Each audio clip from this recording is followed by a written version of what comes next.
ஏன் ஆதரிக்கிறது என்று சொன்னால், ஒவ்வொரு ஆண்டும் பொதுவாகவே சுருக்க முறை திருத்தம் செய்வாங்க. அதே போல் தீவிர சுருக்க முறை திருத்தம், அதாவது summary revision, special summary revision சொல்லிட்டு திருத்துவாங்க. ஆனால் இந்த திருத்தத்தின் போது பொதுவாகவே பார்த்தீங்கன்னா இறந்தவர்கள் நீக்கப்படுறது கிடையாது.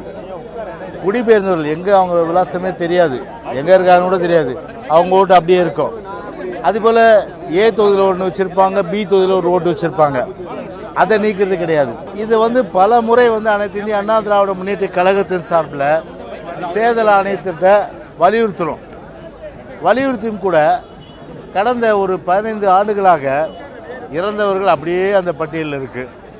அது மட்டும் இல்லை, ஷிஃப்டடு இடம் மாறி பிறந்தவங்க எங்கே போயிருப்பாங்க, இந்தியா விட்டு இது தமிழ்நாட்டை விட்டு வெளியே எங்கே போயிருப்பாங்க, அவங்களுடைய அந்த பேர் அப்படியே இருக்கும். அதுபோல் விலாசமே இல்லாதவங்க இருப்பாங்க, அவங்களுடைய பேர் அப்படியே இருக்கும்.